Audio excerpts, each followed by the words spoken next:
E aí galera, bom dia, sou o professor Kleber, vamos começar mais uma aula de língua portuguesa, de gramática, dando continuidade ao nosso conteúdo de pontuação, só que o nosso foco de hoje será a vírgula. A gente vai ver agora inúmeras situações em que a vírgula pode ser usada, tá bom? A gente sabe que a vírgula é aquela pausa, certo? Então vamos aqui, diversas situações que ela pode ser usada, né? A vírgula é uma pausa breve na hora da escrita, certo? Quando a gente está falando, a gente tem que dar uma pausa, né? A gente não fala, né? Sem parar ali para respirar, né? Você vai ter um ataque ali, né? Você vai ficar sem ar. Então, na escrita, a vírgula é exatamente essa pausa, tá bom? Mas vamos lá, não é sempre que tem uma pausa que você vai colocar uma vírgula. Então vamos aqui ver algumas situações. Primeiro, ordem direta e indireta da oração. O que é ordem direta e ordem indireta?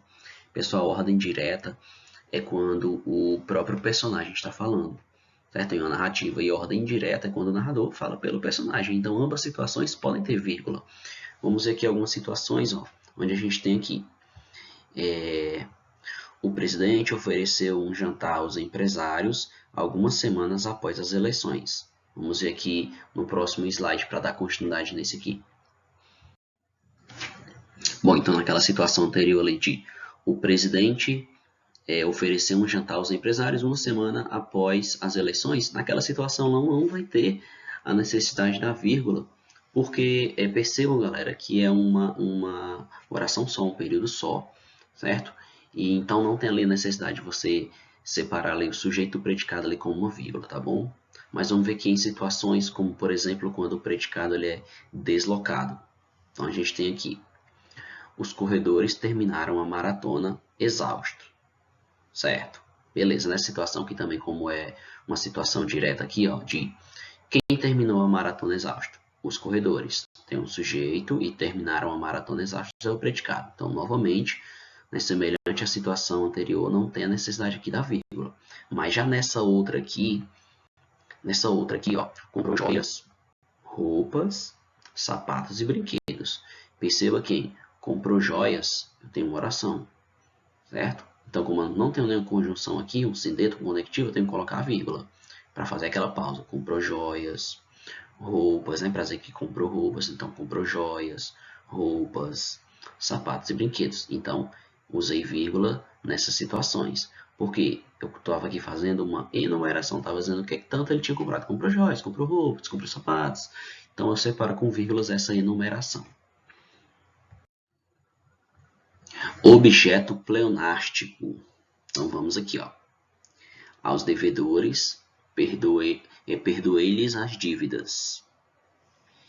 E a aluna, ninguém a viu. Então vamos lá. Por que são objetos pleonásticos? Ó, aos devedores, vírgula, quando eu digo perdoei-lhes, eu já estou me referindo aos próprios devedores. Perdoei-lhes quem? Perdoei-lhe os devedores. Tá bom? Perdoei a dívida dos devedores.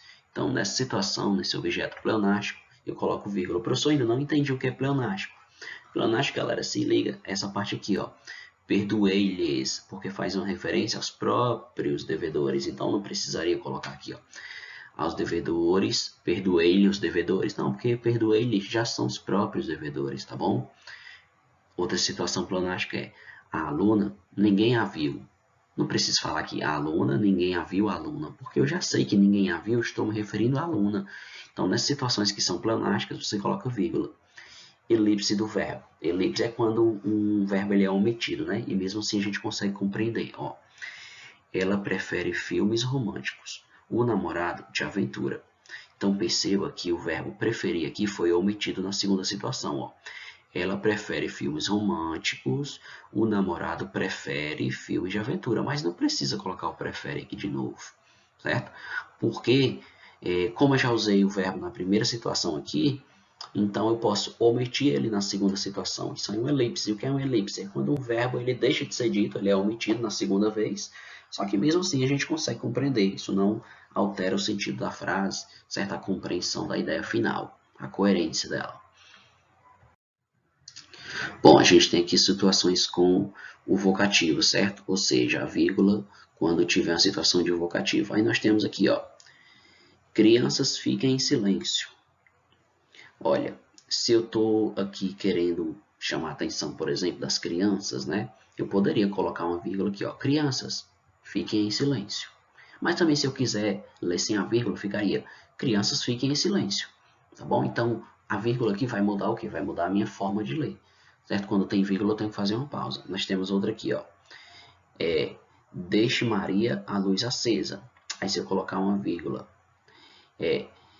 deixe Maria a luz acesa, certo? Então a vírgula, em algumas situações, ela muda apenas a minha pausa, certo? Se vai ter ou não uma pausa na fala, ou dependendo da situação, né, a vírgula ela pode também mudar o sentido de uma frase, tá bom, pessoal? Uma vírgula pode mudar o sentido de uma frase. Temos outra situação aqui, ó. Venham comer, gente. Então, nessa situação aqui eu faço a leitura rápida, né? Venham comer, gente, né? Chamando as pessoas para comer, tá bom? Mas se eu colocasse a vírgula, nesse caso aqui, simplesmente iria ter uma pausa, né? Venham comer, gente. Ou seja, eu estou ali dando uma entonação maior na expressão gente, tá bom? Quero enfatizar mais o termo gente, tá bom, galera? Então, são situações que são facultativas o uso da vírgula, não. Mas quando é vocativo, normalmente a gente coloca, certo? Principalmente se esse vocativo vinha depois. Ó, nessa situação aqui, se fosse assim, ó, fiquem em silêncio, crianças, né? Eu daria uma entonação maior no crianças. Aí. Crianças, fiquem em silêncio. Então, normalmente, quando é vocativo, você coloca a vírgula, tá bom? Se você não colocar, você simplesmente que faz a leitura rápida desse termo. Agora, nós temos as expressões com aposto. Lembrando que o aposto é um termo explicativo, que explica o que já foi dito anteriormente. Por exemplo, ó, Maria, vírgula, a vizinha do segundo andar. Quem é a vizinha do segundo andar? É a Maria. Certo? Então, a vizinha do segundo andar é um aposto, porque explica um termo que já foi dito anteriormente. No caso, explica quem é a Maria. Então, esse aposto eu isolo ele com vírgulas, tá bom? Então, Maria, a vizinha do segundo andar, começou a vender cosméticos. Temos aqui também as situações dos termos comparativos. Ó. Os seus olhos, oceanos profundos, fitavam-me sem piscar. Então, de novo, aqui nós temos um aposto que faz uma referência aos oceanos profundos, dizendo que são os olhos, certo? Uma figura de linguagem, tá bom? Uma figura de linguagem que está tendo uma ideia de comparação, beleza? E não deixa também de ser um aposto, né? Aposto eu isolo com vírgulas novamente. Vamos para o próximo. Olha aqui que interessante essas orações aqui que nós temos, esses períodos que a gente tem para analisar. Eu falei quase agora que uma vírgula ela pode mudar o sentido de uma frase, sim. Certo? Uma simples vírgula pode mudar todo o sentido de uma frase. Olha que interessante essa primeira. Ó. José, o advogado, trouxe os documentos. Eu estou dizendo que o José é o advogado. Estou dizendo que o José é advogado. Perceba, ó. José, o advogado, trouxe os documentos. Né? Então, nesse caso aqui, sem vírgula, estou dando a entender que José é o advogado. Agora, se eu colocasse uma vírgula, ó, como que já mudaria o meu sentido? Ó. José, o advogado, trouxe os documentos. Né? Então, agora eu estou falando com o José, né? Dizendo que o advogado trouxe os documentos. Só que agora o advogado não é mais o José. Né? Ó, José, o advogado trouxe os documentos. Perceba que agora, colocando a vírgula, esse José aqui vai estar tendo a função de um vocativo, né? Vamos ler aqui as outras situações, ó, com vírgula e sem vírgula. O prefeito José recebeu os grevistas, aí com vírgula ficaria assim, ó. O prefeito José recebeu os grevistas. Essa outra situação. José, o prefeito, recebeu os grevistas. Estou dizendo que José é o prefeito. Ó. José, o prefeito, recebeu os grevistas. Estou dizendo que o José é o prefeito e ele recebeu os grevistas. Mas se eu colocasse vírgula, ó. José, o prefeito, recebeu os grevistas. Então, agora eu estou falando com o José, dizendo que o prefeito, que não é mais o José, recebeu os grevistas. Então, uma simples vírgula pode mudar o sentido de uma oração, de um período. Por isso que a vírgula é super importante. Então, vamos lá. Agora a gente tem as orações coordenadas assindéticas. Lembrem, orações coordenadas assindéticas é que não tem sindeto, né? Não tem conjunção, não tem conectivo para ligar as orações. Ó. O político chegou, vírgula. Sentou, vírgula, começou a discursar. Perceba que aqui não tem uma conjunção ligando elas. O político chegou, sentou, então, começou a discursar. Não tem aqui as conjunções, certo? Se não tem conjunção, ela é assindética. Coloca vírgula para separar as orações. Bom, em sindéticas aditivas não vai ter a necessidade da vírgula, né? Porque eu vou ter aqui o E fazendo a ligação, ó. O político cumprimentou os presentes e iniciou o discurso. Então não tem necessidade da vírgula porque aqui eu tenho o E, a conjunção, fazendo a função de conectivo. José cumprimentou Paulo e Maria trouxe o café. Então, novamente, que não tem a necessidade da vírgula. Já nessas sindéticas adversativas tem necessidade da vírgula. Né? Pessoal, estou falando de sindética porque tem sindeto, viu? Tem conjunção. Então, vamos ver aqui, ó. José saiu cedo de casa, mas chegou atrasado. Nessas ideias de adversidade, né? Que algo tinha tudo para dar certo e deu errado, ou algo tinha tudo para dar errado, mas deu certo, né? A quebra ali da expectativa, eu uso a vírgula, viu? José saiu cedo de casa e chegou atrasado à reunião. Você pode dizer, professor, esse aqui não é aditivo? Não, nessa situação, esse está sendo função de uma sindética adversativa, por isso que aqui tem vírgula, tá bom? Se fosse uma sindética aditiva, aí não tinha necessidade da vírgula. Outra situação, ó. José saiu cedo de casa, chegou, porém atrasado à reunião. Então, ó, quando eu tenho porém, contudo, no entanto, entretanto, né? Porque explicativo, né?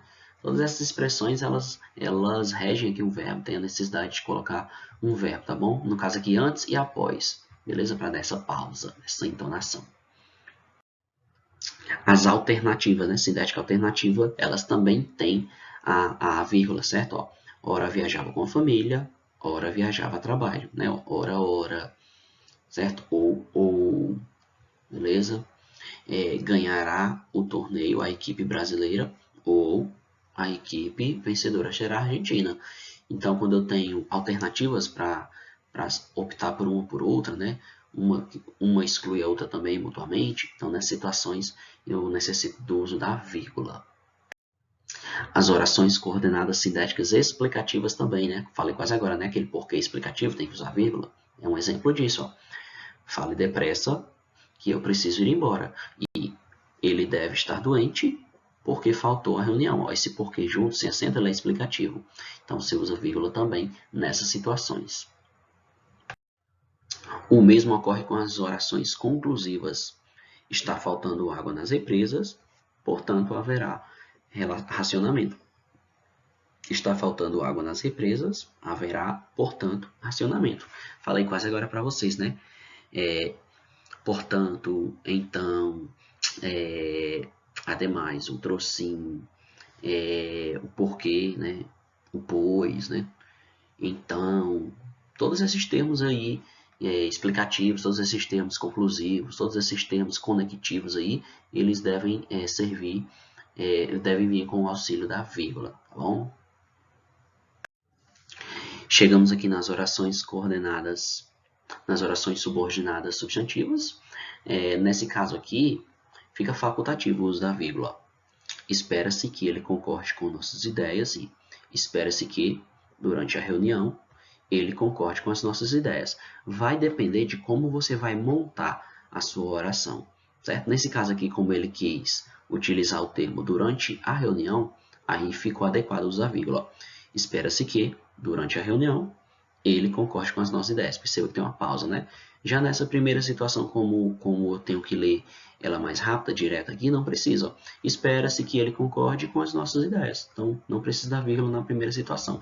Então, tudo depende muito de como que o período ele foi construído. Quando o verbo vier no final assim, ó, com pronome oblíquo, aí você usa vírgula. Ó.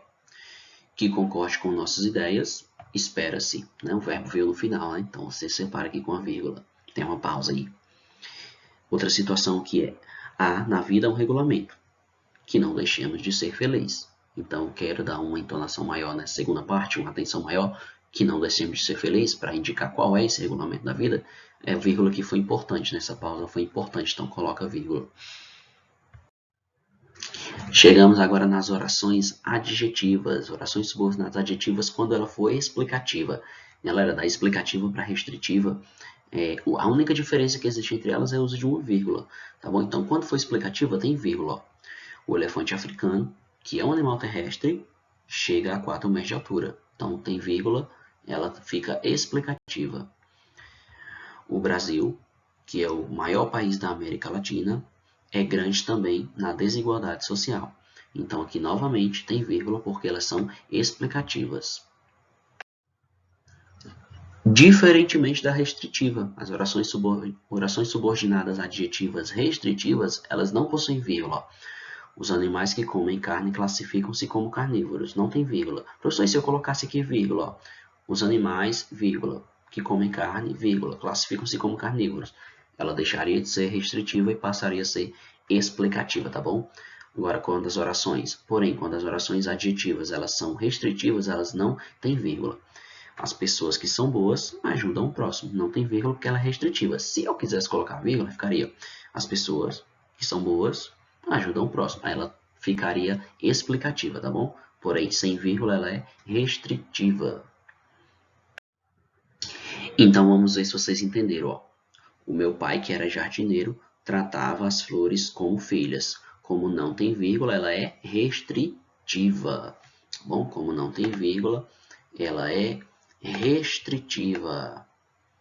Certo? Restritiva. Tá um R aqui. Agora, o meu pai, que era jardineiro, tratava as flores como suas filhas. Então, como nesse caso tem vírgula, ela é explicativa. Tá bom?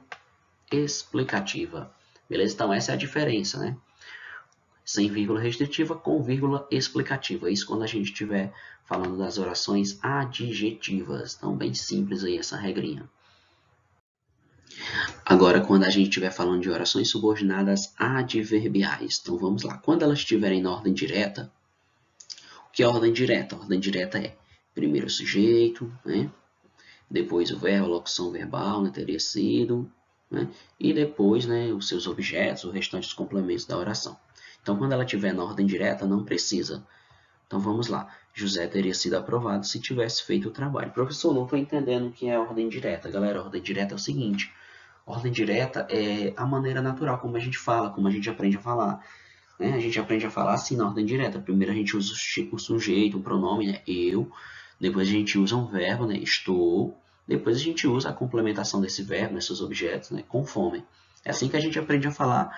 E assim a ordem natural da fala, na ordem direta. Porém, a ordem inversa não está errada. Você também pode falar, se expressar na ordem inversa. Ficaria assim, ó, um exemplo de ordem inversa. Ó. Se tivesse feito o trabalho, José teria sido aprovado. Agora, como a situação está na ordem inversa, né? O José, né, que é de quem nós estamos falando, está vindo depois, né?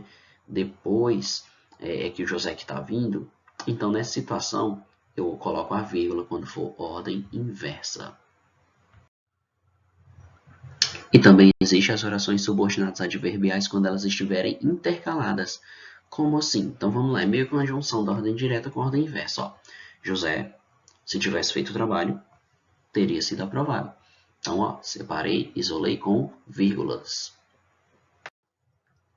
Vírgula nas orações reduzidas. Orações reduzidas, pessoal, se vocês não lembram, é quando na oração não vai ter aqui a conjunção, né? Eu não tenho aqui o sindeto conectivo, certo? Estou usando a vírgula no lugar daquele conectivo, no lugar daquela conjunção, estou usando vírgula para substituir. E os verbos, eles terminam no gerúndio, NDO. Eles podem terminar no particípio com ada, ado ou ido. Ou eles podem terminar no infinitivo com AR, ER, IR, por e seus derivados. Então vamos ver, todas essas situações aqui são orações reduzidas. Ó. Chegando o diretor, avise-me, coloquei vírgula. Né? Terminada a conferência, foi nos oferecido o jantar. Novamente vírgula, né? Se não tem conjunção, tem que colocar vírgula. Ao entrar, faça silêncio. Nosso filho, criado com muito amor, formou-se. Ou seja, todas as situações que são reduzidas, como não tem conjunção, é obrigatório o uso da vírgula. Vírgula nas orações interferentes. Professor, nunca ouvi falar o que são orações interferentes. É quando ali no meio da oração, certo? Você meio que dá uma pausa, né? E mostra ali seu posicionamento, seu ponto de vista, né? Então, ó, tudo se acertará, creio eu. Muito bem, então, ó, fiz aqui uma interferência para dizer que eu creio nisso, né? Que eu acredito nisso, né? Dei o meu parecer, o meu ponto de vista, né? Rogério, que eu saiba, nunca estudou na Inglaterra. A política, diga-se de passagem, é a arte do conchavo. Bom, e agora a gente vem aqui com a vírgula após o travessão ou parênteses também. Então, ó, em terra, se você subisse em uma construção de 150 metros, a catedral de Colônia ou o monumento. Aí, ó, perceba que eu poderia aqui ter usado uma vírgula, certo? Mas eu quis optar pelo travessão. Aí, Washington, digamos, a mudança de pressão de tão pequena seria. Olha, galera, o aposto, né, que eu expliquei para vocês que é um termo explicativo, por exemplo, é uma situação de que na tua redação, tu uma hora pode usar o aposto, né, que é o travessão, certo? Outra hora você pode optar pela vírgula, certo? Ou se for uma situação explicativa, né, o aposto é a situação explicativa, você pode usar o parênteses, certo? Por exemplo, ó, Pelé, aí vírgula, o rei do futebol, vírgula, marcou mais de 1000 gols. Mas eu também poderia colocar Pelé, travessão, o rei do futebol, travessão, marcou mais de 1000 gols. Também poderia ser, beleza? Então existem diversas situações que você pode ir alternando, não obrigatoriamente precisa usar os mesmos recursos do início até o fim de uma redação quando você está escrevendo, por exemplo. Bom, galera, e aqui está, né, a referência bibliográfica da nossa aula. No caso, né, quem quiser depois pesquisar mais, você encontra bastantes slides muito bons, né, para quem está estudando para concurso, para IFCE, para Enem, certo? Então fica a dica aí, beleza? Valeu, valeu!